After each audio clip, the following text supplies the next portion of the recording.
khê tờ chân đầm nạ ca đại nhôm vậy ha con đón pi khọp ní cứ đầm nạ ca free mê riêng hà sắp hết rồi cứ chọp á ná một lần nhôm trâu đo mê riêng bắt top nhôm sẵn hai bảo vệ để dựng bàn riêng dần á chân cái này đầm nạ ca ní khi hà thà đầm nạ ca phượng trâu đầm nạ ca phượng dựng đọt đôi chỗ ná phượng áo phượng ăn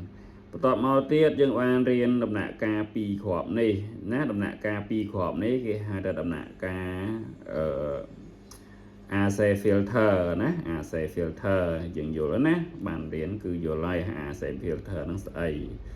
ตอบมาเทียดยังบานเรียนดำหนักกานี่นะปีขอบนี่คือหาท่าดำหนักกา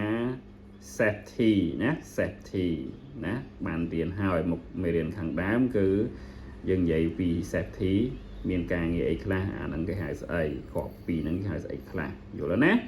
បន្ទាប់ពី safety ហើយយើងក៏បានចូលរៀនដល់ដំណាក់កាល bridge ណា bridge នឹងការងារវាចេញពី AC ទៅ DC ណាចេញពីភ្លើង AC ទៅភ្លើង DC ណាវា bridge rectifier អានេះអូខេរៀនបានអស់ហើយបន្ទាប់ពី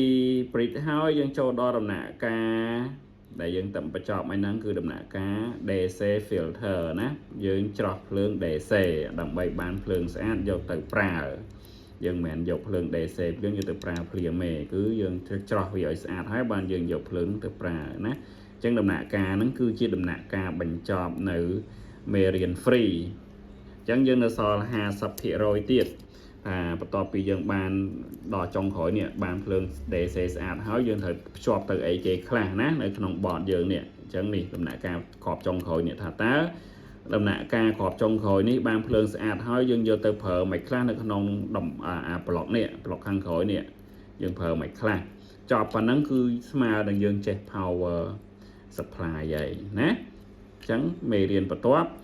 ដូចនិយាយអញ្ចឹងគឺមើលក្នុង YouTube បានមានមេរៀនពេញនៅក្នុង TikTok មេរៀនអត់ពេញទេហើយនៅក្នុង YouTube នឹងទៀតតតែជាសិស្សដែលចុះឈ្មោះរៀន Power Supply បានមានមេរៀននឹងពេញសម្រាប់មើលតែបើសម្រាប់អ្នកដែលមិនមែនជាសិស្សដែលចុះឈ្មោះរៀនទេមើលមេរៀនអត់បានពេញទេអរគុណជួបគ្នានៅវីដេអូក្រោយ